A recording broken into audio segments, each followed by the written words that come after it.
I think almost every time, if not every single time, she's come back and said, you know what, I actually want to try this. I don't want to be afraid of that. I don't want this fear to get in the way of us being who we want to be. Welcome to Normalizing Non-Monogamy, the podcast where we interview incredible people from across the entire spectrum of non-monogamy to hear their fascinating stories. We strive to bring guests on the show who have a healthy approach to non-monogamy. However, it's important to remember that everyone does it a little bit differently, and the views and opinions expressed by our guests do not necessarily reflect our own. Additionally, we produce this show for entertainment purposes only.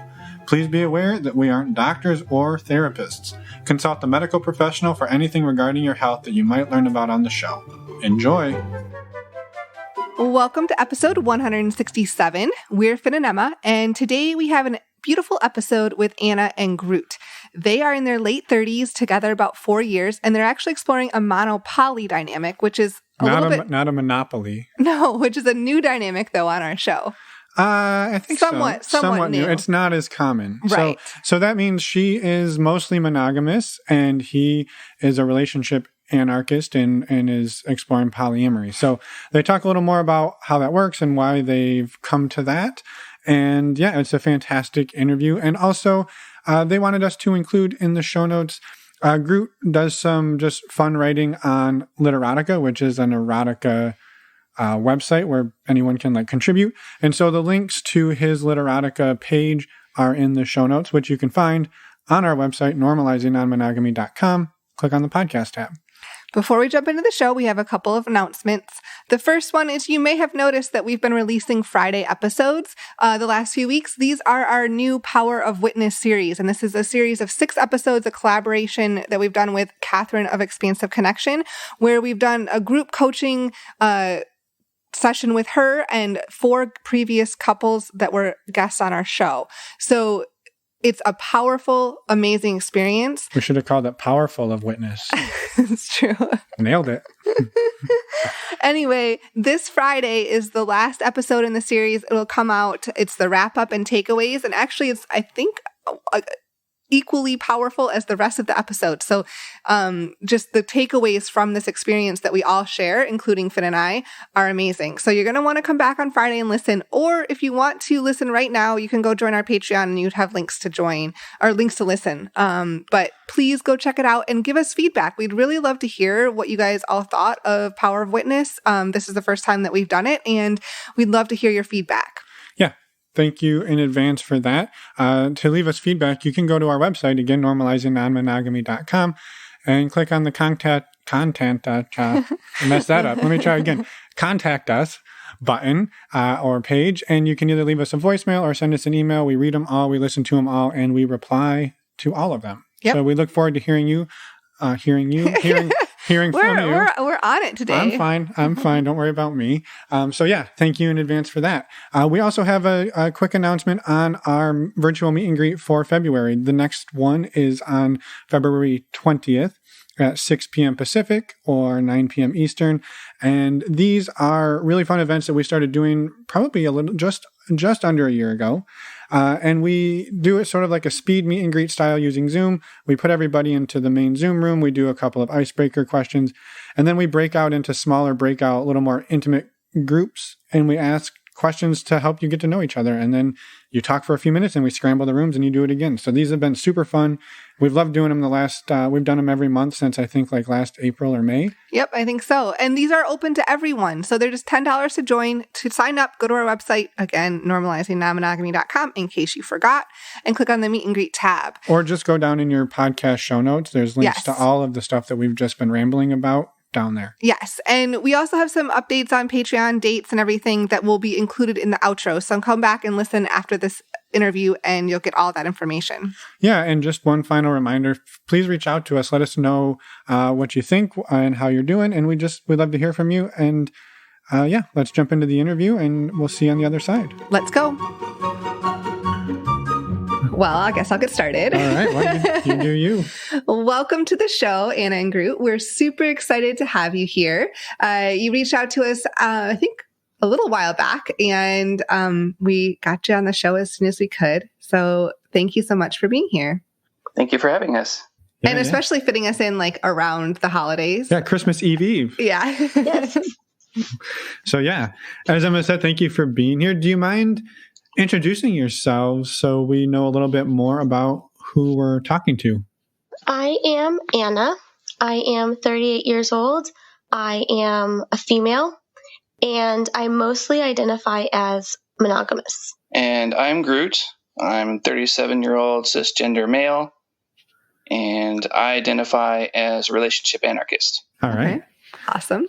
And so that's, I think, maybe one of our, well, we've had sort of mono-poly dynamics, but typically like a hot wife kind of scenario where it's a little bit different. So we're really excited to hear more about this. And we've got a little background on it, but not too much. I guess maybe high overview. How long have you two been together? About 3.5 to 4 years. Okay. We don't have like an exact date nailed down, so. No. That's okay. Yeah, there's no test. It's okay. It's been a hot minute. But. There you go. Thank goodness. There you go. Well, do you mind maybe taking us back to the beginning and sort of how your dynamic has evolved and maybe what that looks like for you two? Okay. So at the beginning, we met at, of all things, a kink event. It was a munch for a kink group, and it didn't really take off for a while. It was, we met, we talked a little bit, we exchanged contact information on one of the kink websites, and there was a period of maybe 2 months where I had sent her a message, and she was new to the site and hadn't actually seen that the message was there. So I sent the message off. I said, it's been wonderful meeting you. If you have any questions, let me know. And I just left it at that and thought for a little while, okay, that, nothing happened. That's how it goes. And then eventually she did see the message and responded. From there, she was in a relationship that I'll let her talk about a little bit, but it went through quite a whirlwind of activity, and it ended up that we were together, we were partners, and we've been kind of exploring where we want to go from there. Ultimately, we're talking about potentially starting up a power exchange dynamic. Okay. And before you two got together, Groot, had you been exploring, the relationship anarchy on your own? Yes. It's been kind of an evolution for me of various things. It's kind of funny. The earliest memory I have related to that was sitting in school somewhere, just kind of pondering life, and just having this little thought flit through my head, innocently enough at the time, that everybody seems to do relationships, just one man, one woman, typically, and you just have the two partners and that's it. And I just had this weird thought, I don't feel like it has to be that way for me, but I'm going to have to learn how to do that because that's what everybody around me does. And fast forward several years later, I was in another relationship with one of my previous partners who I was discussing getting married to. And I was asking myself that question, if this is how it is, this is how people do things, then how do you make the decision that this is the one that I want? Because I didn't have the Disney moment of the stars shining and the birds singing and whatever else to kind of herald that this is the one. And so I had to go through a process of, well, how do you make that decision? And ultimately I decided that one thing I could not do was to give up the possibility, that one line in the marriage vows, forsaking all others. I decided I couldn't get fully on board with that. I had to have that opportunity to explore a little bit if I made that connection with someone. Right. Mm-hmm. Are other relationships dynamics something that was modeled for you growing up? No, I grew up in a very fundamentalist religious household where you could say I got the fear of God in me from a very young age, and it was very much the monogamous template that everybody knows and to some degree loves. Right. And so you were sort of staring down the specter of marriage and realizing that like this, you didn't know, you didn't feel to you like this was the quote unquote the one. And so how are you supposed to jump in and write everybody in the world off at this point? Sounds like that was sort of where you were at. Yeah. It was an issue of, do I make this decision on other criteria? Because it seems to me like that moment's never going to come, that the heavens will open up and I will just be bestowed this sacred knowledge of this is how it's supposed to be. Right. And when that didn't happen, and so it sounds like you didn't end up going through with the marriage, ultimately, or did you, and then wound up ending it? No, we did make a brief stab at opening the relationship up. And that's when certain cracks appeared in the relationship that showed that it ultimately was not going to work out. And very shortly thereafter, the relationship itself failed. Right. Okay. Well, thank you for sharing. Yeah. And it helps kind of set the stage and the foundation for probably what will lead into the relationship between you and Anna. Yeah. So after that relationship ended, it sounds like you started exploring a little bit more on your own. Is that correct? Like open relationships and relationship anarchy. Yes. And I did have another relationship where it was polyamorous. I didn't have multiple partners myself, but the partner I was with had another partner, and we even cohabitated for a little while. And so we sort of proved that I can handle the mindset, even if they weren't the right people for that. It just kind of cemented in my mind, okay, people can sort of make this work, and there's probably a way to make it work for me. And I probably just need to do some research because I hadn't read any of the books at the time.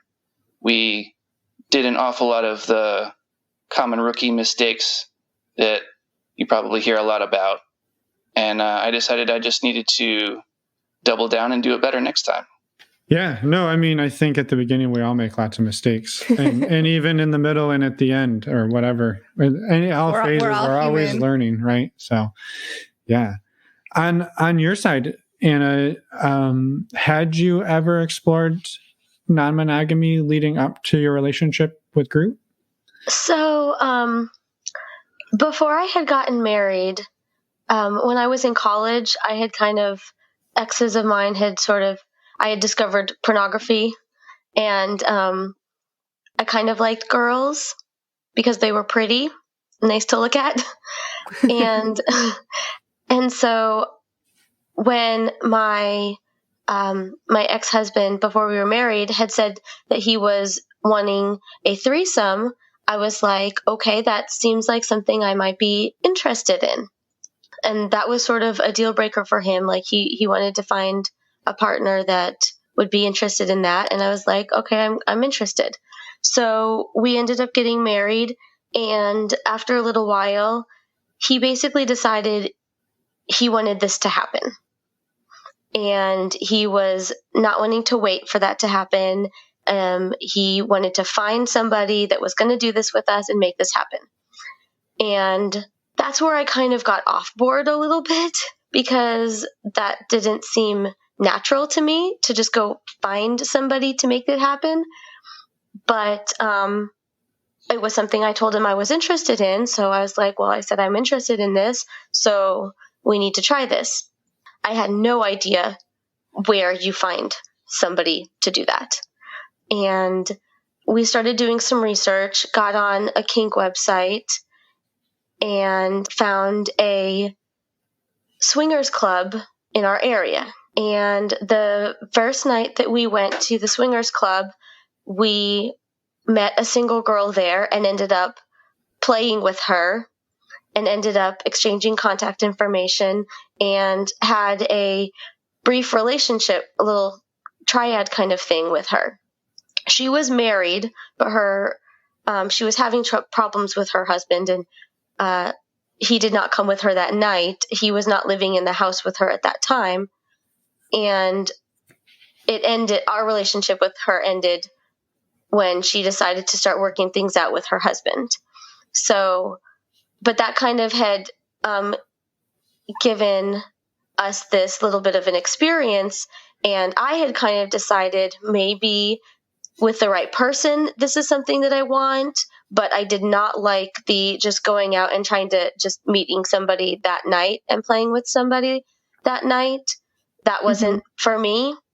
But once we had a relationship with her, I started to like her. So I was a little bit heartbroken when she ended the relationship to work on her marriage. And it had given him the idea that we just have to show up someplace and meet some single girl and we can make this happen again.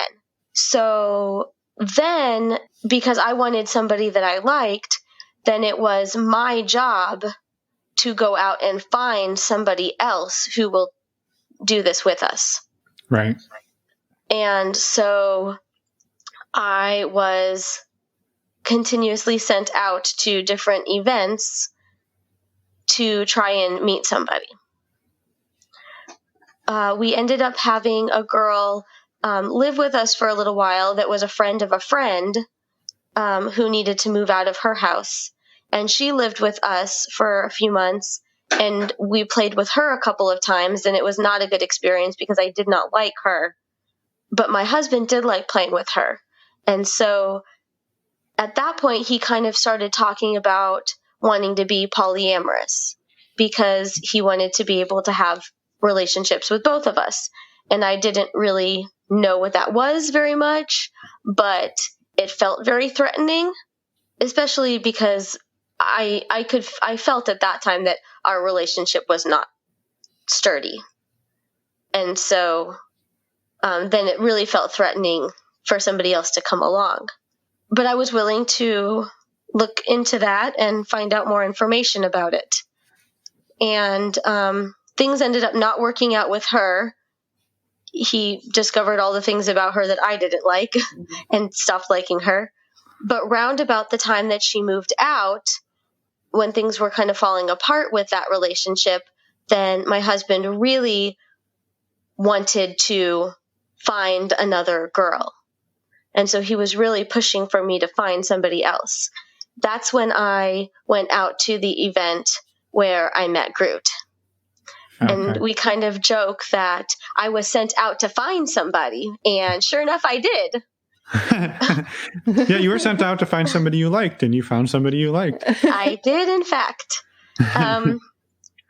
And once I finally discovered how I could check messages on the website on my account and found that he had sent me a message 2 months or so later, I started talking to him. And it quickly, we kind of discovered that we had a spark, Groot and I. And I started talking to my husband about it. And he kind of thought it was cute at first. And he was like, "Oh, I could tell that you had a crush on him." And we went to a couple of local polyamory classes to learn more information. And kind of once my husband started learning about polyamory, that it's all ethical, it's all above the table, it goes both ways. It is not just threesomes. I could have my own other partners, and that I liked Groot and was wanting to pursue a relationship with him. Then my husband decided he did not want to do polyamory. He just wanted to do swinging and threesomes. And I was basically forbidden to talk to Groot at all. At that point, Groot and I started, for lack of any better word, an affair. Because at that point, once I had met Groot, I had realized how toxic things actually were in my marriage, and how they didn't have to be that way, that the relationship that I was starting to form with Groot was so much healthier. I could not just cut him out of my life and stop that relationship. And ultimately, a few months later, things spiraled with my marriage, and my husband moved out, and then we started working on a divorce. But there was a time where I almost thought we were going to make this whole little thing work. It did not turn out to be that way, but I learned through that what a healthy relationship should be like. Wow. Mm-hmm. Thank you for sharing. It sounds like I can see why you said there's not a firm start date on the Anna Groot dynasty. So, Yeah. Thank you for sharing that. It sounds like it was difficult, and yeah, we really appreciate you being able to walk through that and share, even though it sounds like a very difficult time in your life. It was very hard to let go of the fantasy of the perfect marriage, like Disney teaches us, like all the fairy tales that you live happily ever after. And so that was very hard to let go of that relationship and that marriage. But at the same time, it was so relieving. And I felt like I could actually breathe again for the first time in years. Once he had moved out and once I started in a healthy relationship, the difference was just so incredible. And people told me that even just within the first couple of months, how happy I seemed. Mm-hmm. So I definitely know that it was worth it. Yeah. And sometimes going through those super, super hard and difficult things, I mean, that's what you have to do to get to a better place, right? So Definitely. We're happy to hear that you're here and you made it through. So yes, I am. I did. Life has been very good since then. Wonderful. Well, so I was curious, you said early that you identify as mostly monogamous. And I was just kind of curious because it sounds like that's, some people are like, well, I just don't get it. I can't do it. I just, some people are just very closed off to it, but you to non-monogamy, right? Yeah. But it sounds like you at one point were like, I'm willing to give this a try. I'm willing to see if we can make this work. And you were actually even, it sounds like, willing to maybe be married to your ex-husband and have a relationship with Groot. So that I was just curious, like maybe your decision and your growth into the idea that maybe monogamy is a better fit for you personally. Yeah, it's definitely, I've chosen monogamy. When we had that first experience with that first girl that we had met at the swingers club, and I kind of liked her, I could see how that worked for me if that had been a healthier relationship. I could have been very happy in that situation. And even since Groot and I have been together, I did have a crush on somebody that I had met who I've lost contact with. So I know that I could do the non-monogamy thing. Like I could have feelings, we could work this out where we were seeing other people. But at least for right now in my life, we joke that my primary relationship is my job. And so I just really feel like I don't have the time to give to another partner that somebody would deserve. Yeah. No, it makes total sense. For right now, at least. And I don't really feel like I'm searching. Like I don't feel the need to find somebody else. I don't feel like itching to get on dating websites and see who I can meet or anything like that. And so for me at this time, monogamy just fits with my life better and with what my wants and needs are at this time. Right. No, it makes perfect sense. And again, thank you for sharing. And that wasn't like a accusation of like, get off our non-monogamy podcast, but anything. I just wanted to hear, because the mono-poly dynamic is is fairly unique, I think, in a lot of ways. And it sounds like for you, like, it's not that you can't wrap your mind around non-monogamy. It's that you've just chosen that, like, right now or whatever, that this is what's going to work for you. Yes, and I think that is part of why the monopoly is working so well for us, because a lot of people try it and it doesn't work for them, or it doesn't work long term. And now we've been at it for at least for over 3.5 years.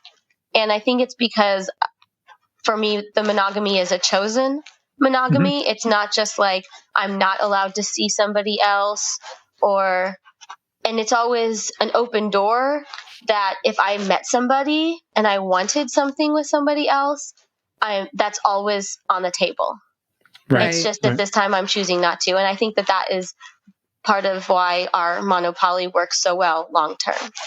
Yeah. Right. Yeah. So then I guess maybe would it be possible to share, and we can dive, I want to, like, obviously learn more about Groot and that side, but maybe what does the monopoly dynamic really, like, look like in practice for you two? I think maybe that would help people just kind of understand, like, what it is on, like, a day-to-day or month-to-month sort of basis.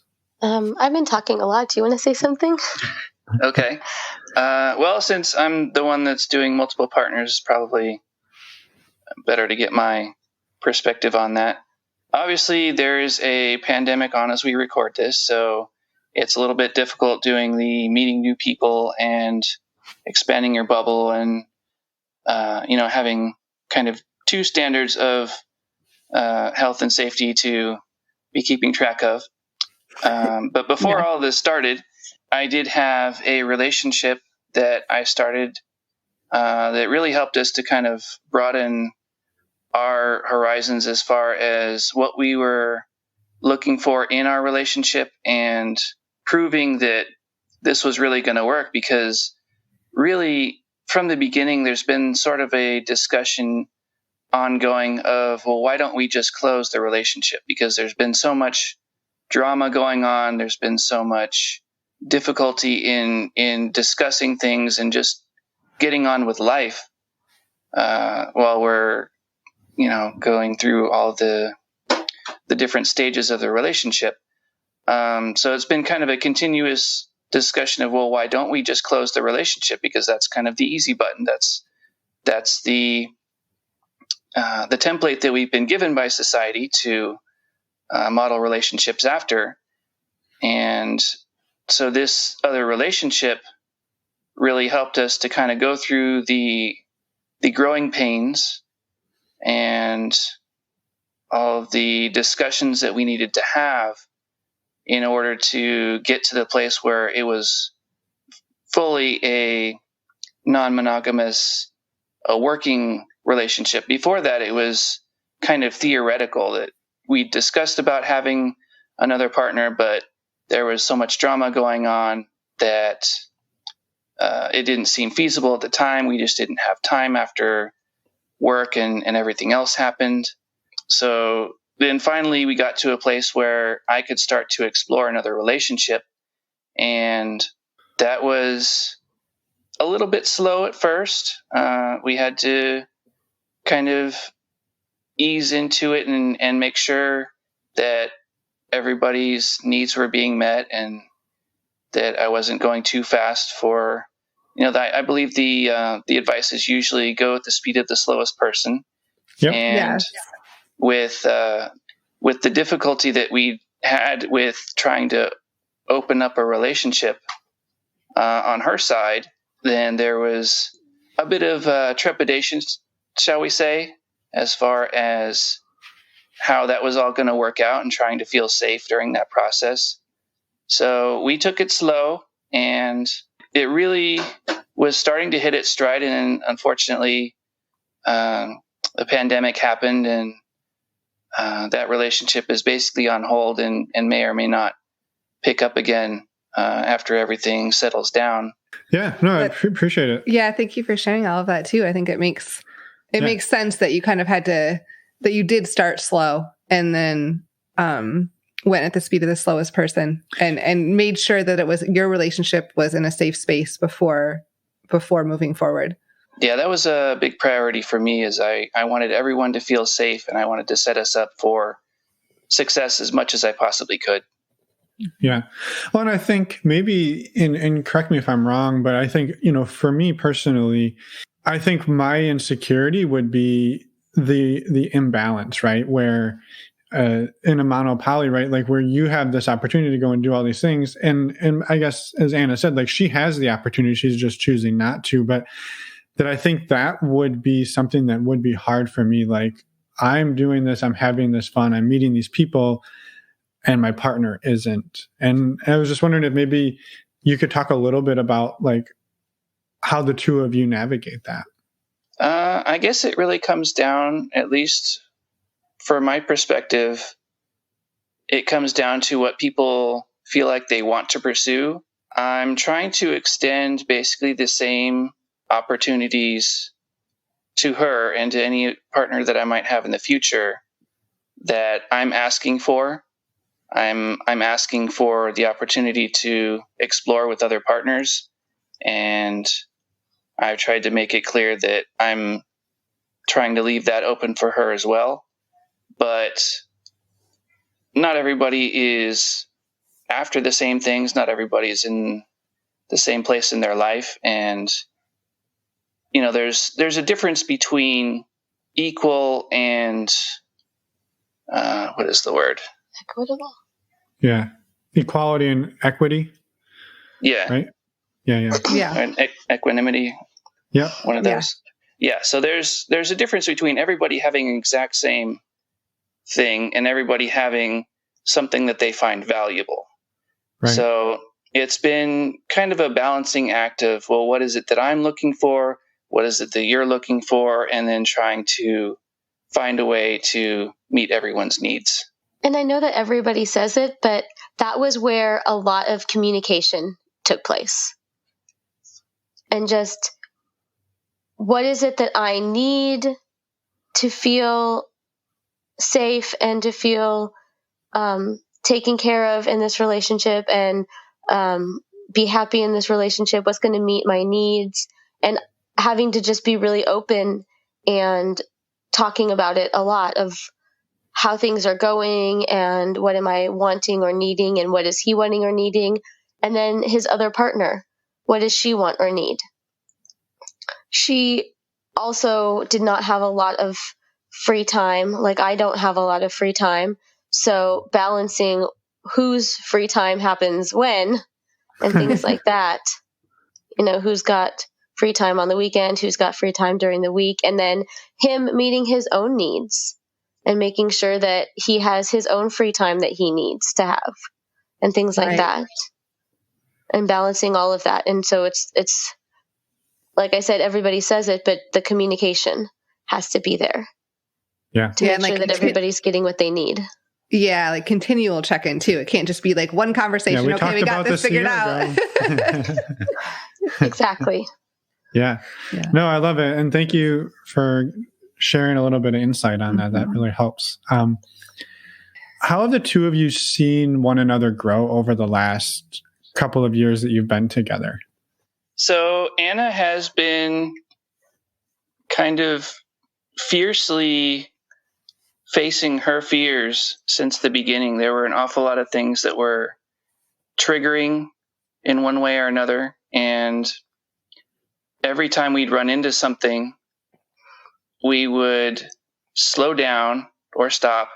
Now, I've always said you can stop anytime and we can discuss it. And every time we run into something that has bothered her, that we've slowed down and we've had to talk about, I think almost every time, if not every single time, she's come back and said, you know what, I actually want to try this. I don't want to be afraid of that. I don't want this fear to get in the way of us being who we want to be. And it's been such a privilege to see her grow as a person, just facing every one of those and stepping through it and becoming a stronger person, becoming, I think, more of who she wants to be. Yeah. You're so sweet. I didn't really know him before he started this journey of non-monogamy, but he's told me stories about things that happened in other relationships, and something that he has grown in is his boundaries, knowing what his boundaries are, knowing what he wants and needs, and setting up his boundaries and sticking with it. When something gets up to one of his boundaries, he knows that was where the line is, and he can. A lot of times for us, it happens with his time, how much time he has to give to me or another relationship. And when it's starting to get to that boundary, he says, no, I don't have extra time this week. I can't do that. And really standing by those boundaries, where I understand in previous relationships, he didn't really know as well where his boundaries were, and he didn't uphold them as well. And that's definitely something that he's grown in. Well, thank you both for sharing. Yeah, no, that's wonderful to hear. And it's one of our favorite questions, because I think it's important to reflect on how you've seen each other grow, and honestly how you yourself have grown too. Yeah. So, Groot, you were voluntarily at a kink event, and Anna, you were thrust into a kink event to go unicorn hunting. Yes. How, I guess maybe a couple of questions, and I'll just throw them all out there and let you guys figure out how you want to answer them all. Is the kink dynamic something that you two are interested in together? And Anna, on your behalf, like, was it something you were interested in for yourself, or were you only there because you thought that's where you could meet a single woman to bring back for the relationship? For me, it's a little bit of both. That was the only place that I knew of to go searching for somebody. But I'm kind of interested in girls. It was something that I was kind of interested in exploring a little bit more. I wanted to know more about and try out how that could maybe enhance my relationship with somebody. Yeah. And we've added things to our repertoire together. Do you want to say something about you personally? Yeah, I mean, it's been something that I've been interested in for a while. And it's been something that we've discovered that we have some overlap, some common ground that we can explore together and kind of grow our relationship through. Yeah. Mm-hmm.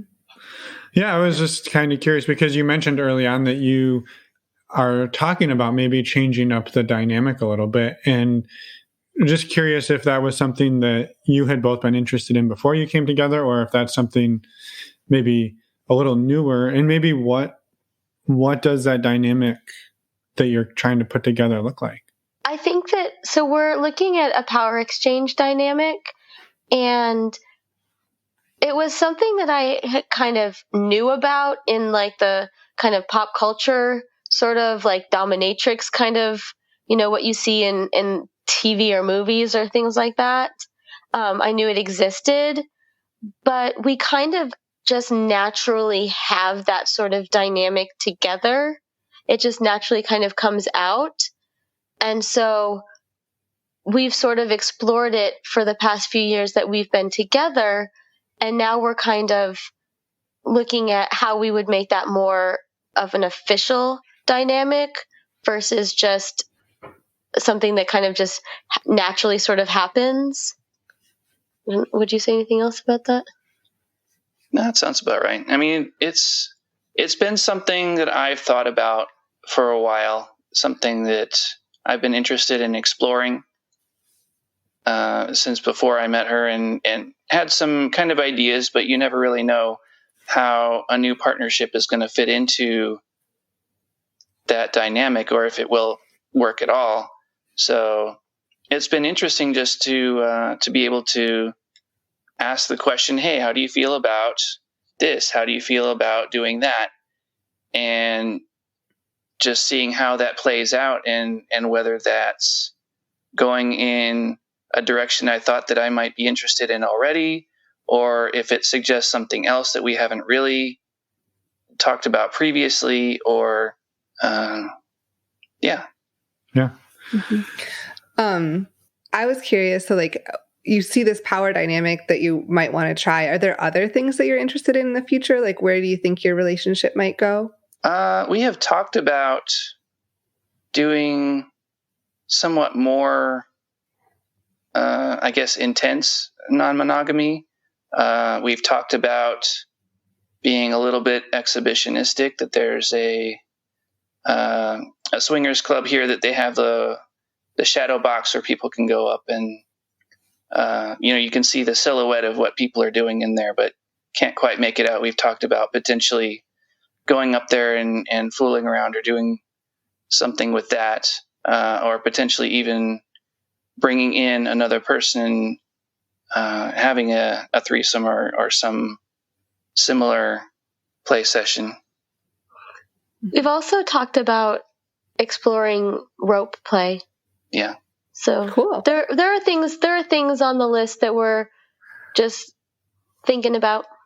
Yeah. No, it's really exciting. Yeah, and I think too, one of the exciting things, and you've touched on this a few times, is like your open communication with one another.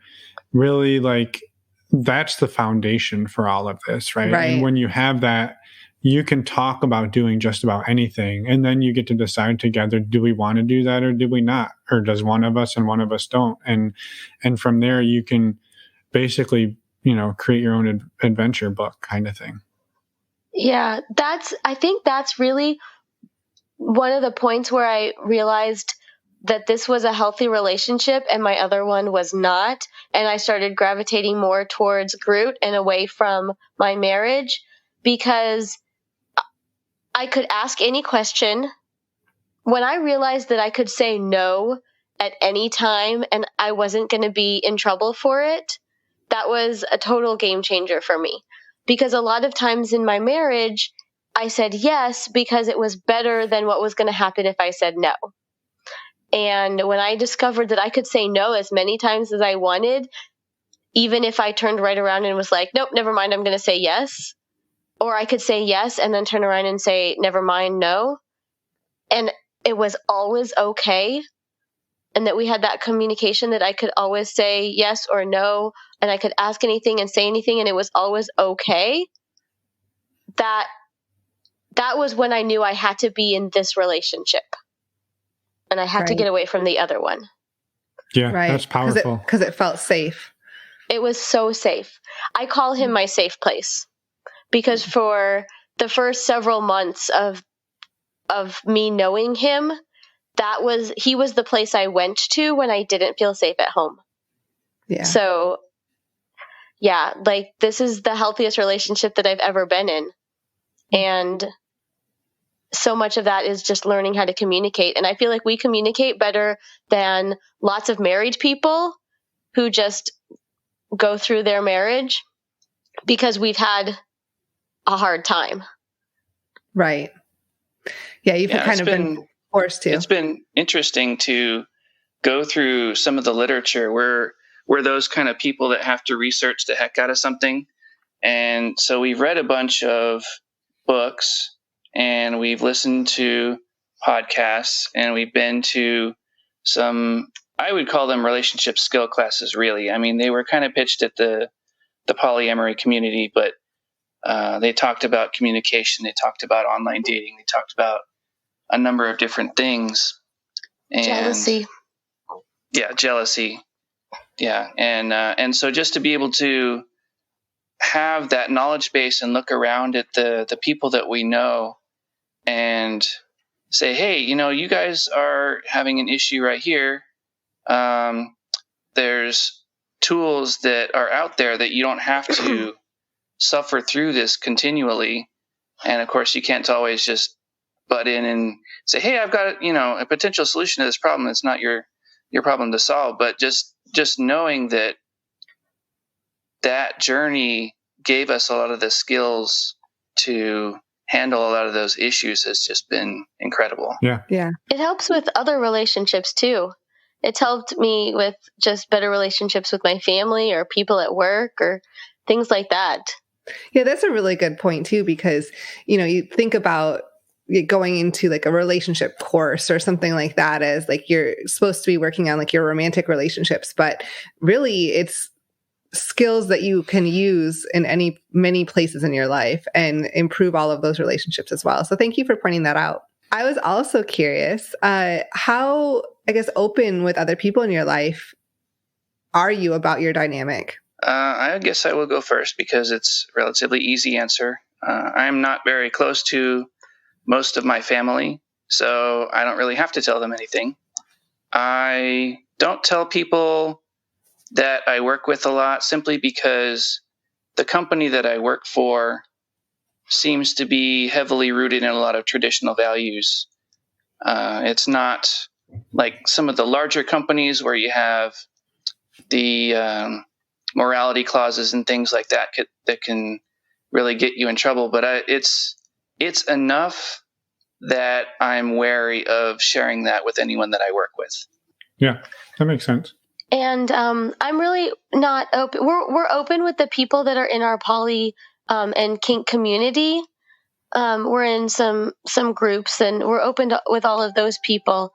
But I'm not open to my family because my family is very protective of me, and I know that, especially because things were so bad with my marriage, that they would be very concerned and suspicious if I just came out and said, "Oh yeah, he dates other people."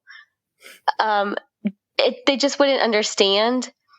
And so to me, they just don't need to know. Yeah. And I'm not open at work. I'm open to one person that I work with because she came out to me as being pansexual. And so I started talking to her. She asked me if I knew what that meant.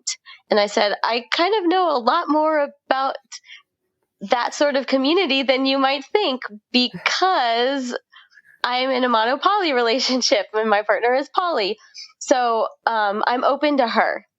But that's really the only person outside of the kink and poly community that we're open to. How have you gone about, I guess, building community around yourselves? It sounds like you have, you found some munches maybe, and maybe what does that community look like for you? Because I know that can be really, really helpful to have. It's also, you got to point out that it's probably different now than in COVID. Sure. I understand. Right now, it's very online. Yeah. We actually were pretty involved in our community. We went to a lot of the relationship classes. We're close friends with one of the ladies that teaches a lot of the classes. I actually had just about a year and a half ago started teaching a class on the 5 love languages.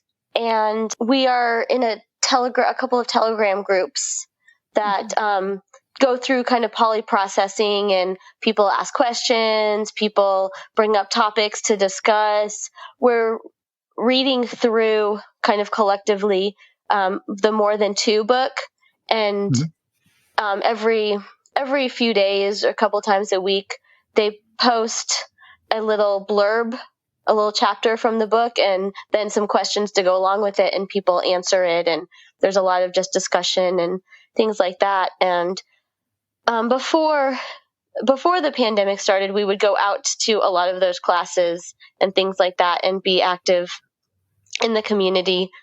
And I think, the month before the pandemic really hit, they had a big get together, like a big munch for all of the different organizations that are kind of in the kink community, like leather groups, rope groups, polyamory, just all of the different groups that are local. And you could go, and every group introduced themselves and how you could get in contact with them and what all of their social media handles were. And it was kind of this big sort of resurgence of the community. And then COVID squashed that real fast. But hopefully once this is all kind of past us, we can get back out and go to more events and things like that, because we definitely had a couple of groups that we were interested in checking out, and cuddle parties and things like that we were starting to enjoy going to.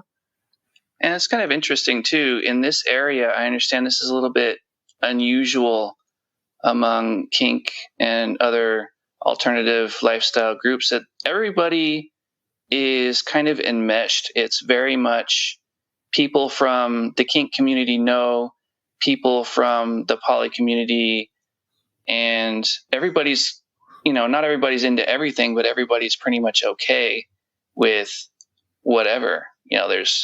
There's the furries group, there's the littles group, there's the leather group, and everybody kind of knows each other, and there's a spirit of cooperation among them that seems to be a little bit lacking perhaps in other areas. So we're fortunate that you know a few people and an entire community.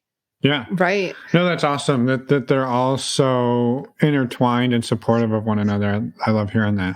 Yeah. And I just had a really quick follow-up question, because this is something that we've gotten asked before. You mentioned cuddle parties.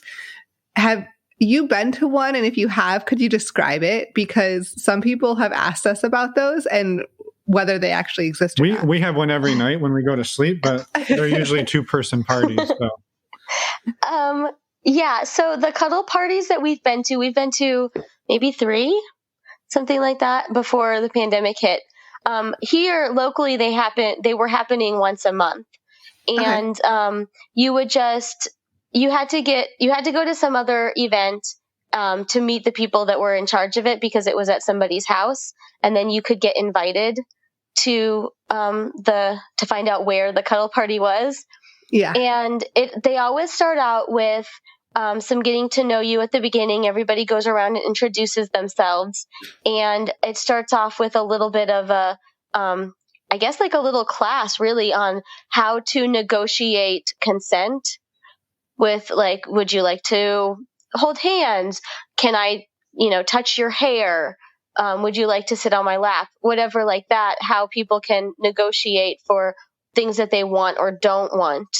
And then after about the first hour, then it's cuddle time for the next 2 hours. And every 20 minutes, I think, something like 10 minutes, something like that. They set a timer. Maybe it's 10 minutes. They set a timer, and you can find a partner to cuddle with, or go into the kitchen and eat something, or just sit by yourself, whatever you want to do. And then the timer goes off and you can switch, and you just enjoy cuddling, enjoy talking, enjoy not talking.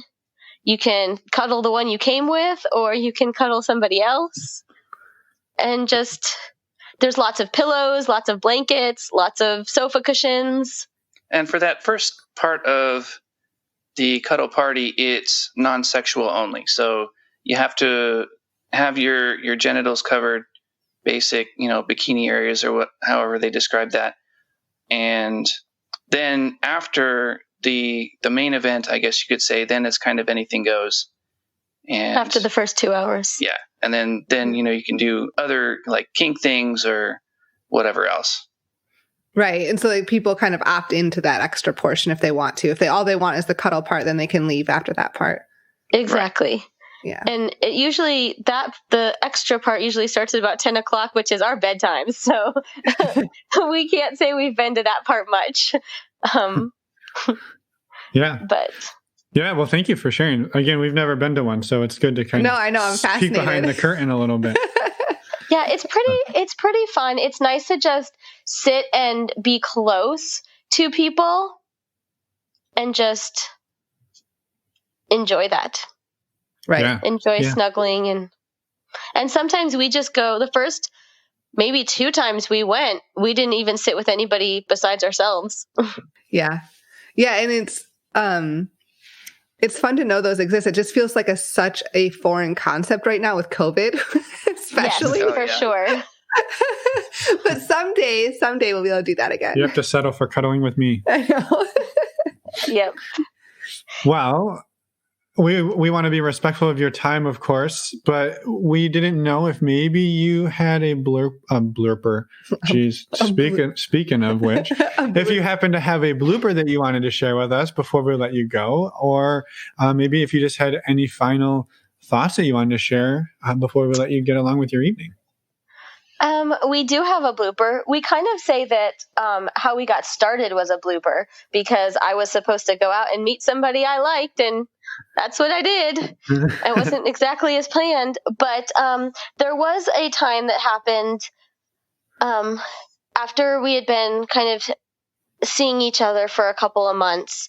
I would usually leave my house and just go walking because I just didn't want to be at my house. And he had a friend that lived within walking distance of my house. And we would often go and meet over at her house. And she has a beautiful garden in the backyard and a garden swing.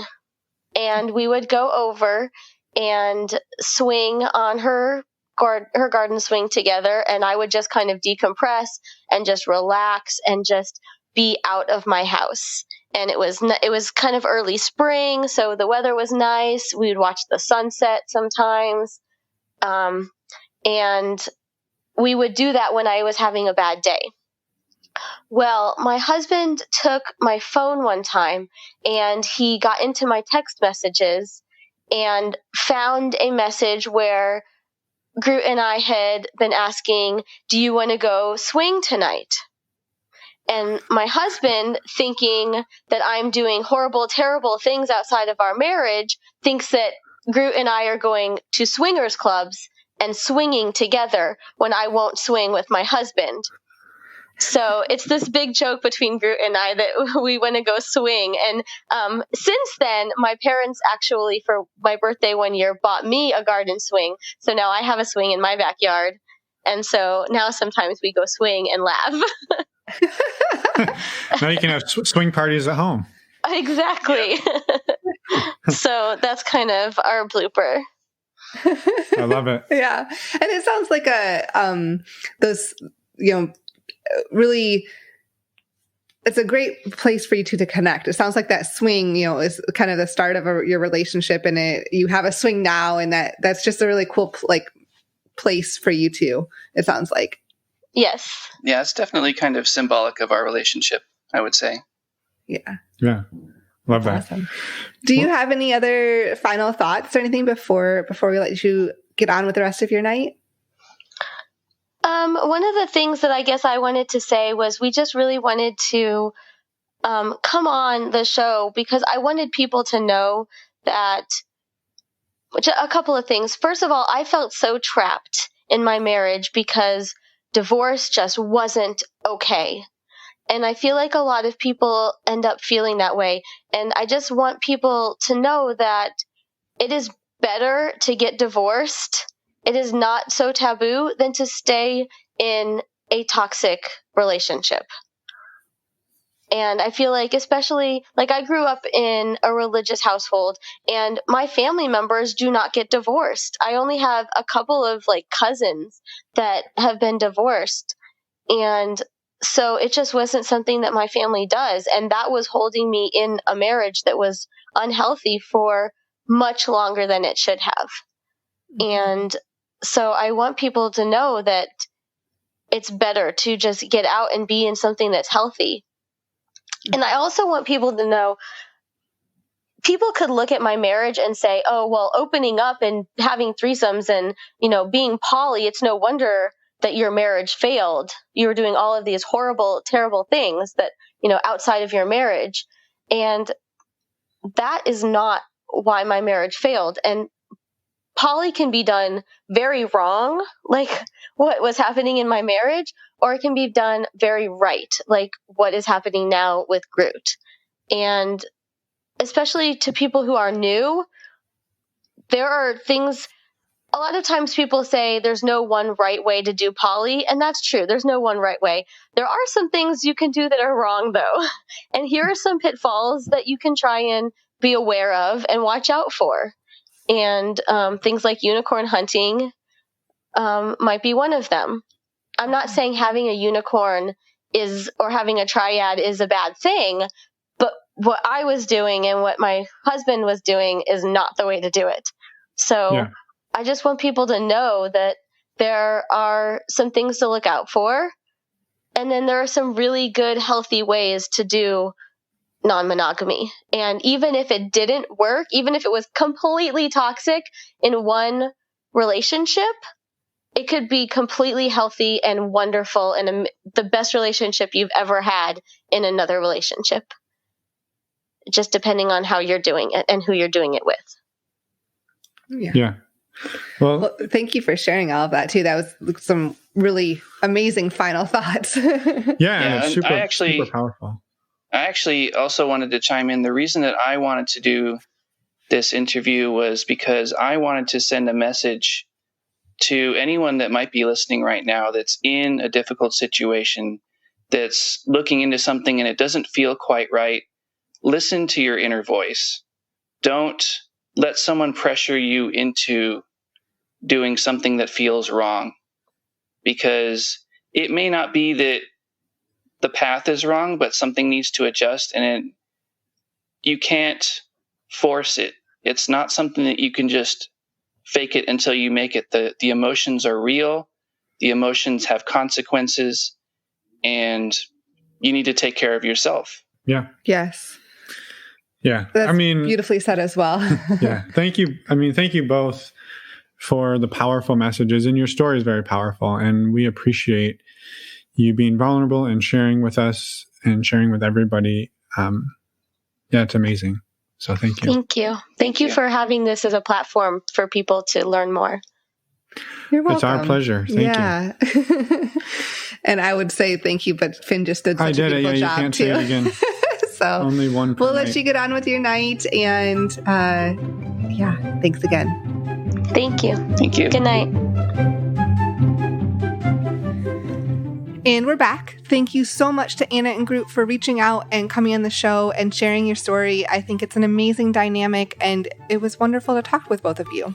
Yeah, absolutely. And just a huge thank you from me as well.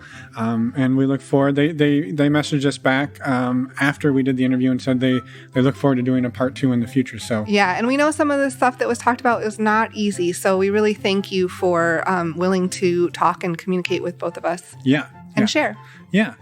And so we mentioned in the intro that we were going to say a few things about Patreon here in the outro. Just the first thing is, of course, a giant thank you to everybody who is already part of the Patreon community. About 150 plus of you out there. So thank you, thank you, thank you. It means the world to us. So it does. Patreon. What is Patreon, Emma? Patreon. So we have a monthly Q&A. The next one is going to be on February 24th. That's a Wednesday. We do 2 of them, one at 6 p.m. Pacific and one at 9 p.m. Pacific, so one for the East Coasters and one for the West Coasters. These Q&As are very informal. They're an opportunity to discuss and meet with like-minded people. Then we also have the next dollar up level, we have a MeWe group where we have a chat. It's a group chat. We also have a women's group and a men's group at that level. These are just amazing communities, and we would love to have you join. We're so thankful for everyone who is in those groups. We also have a women's discussion call. The next one is actually today, February 10th. If you missed this one tonight, feel free to come back. There'll be another one in March, don't worry. And the men's group call is February 16th. So those are the dates for Patreon this month, and we'd love to have you join us. Yeah, and when I said what is Patreon, Patreon is... I kind of skipped right over that, didn't I? It's a platform for creators to earn money or to get pledges from people who support the show. And we've used ours to really build a community. We don't have like tons of swag or anything we're giving away. It's all about building like a group of people around the show. And it's been amazing. And thanks for clarifying. Yeah, no problem. I missed that. Hey, we're a team. We're a team. To join, it's as low as $2 a month and up to $5 a month to get everything. Go to our website, normalizingnonmonogamy.com, click on the Patreon button or down in your podcast player. Yeah, and you can always try it out for a month. If it's not for you, we don't get hurt feelings if you leave. So nope. I think we've covered just about everything other than next week. Next week, our guest is Cooper of Life on the Swing Set fame. So we're pretty excited to talk with him and share his story. So, yeah, it's a great conversation. And we talk about everything from sex and orgies to Mr. Rogers. We do. So that's very true. We'll see you in a week for that. And we hope you take care. And we'll see you on Friday for Power of Witness. First up. The final episode. Yeah, final episode, Power of Witness, this coming Friday. All right. And then next Wednesday, we'll see you for Cooper's episode. Excelente. Bye, everyone. Thanks for listening.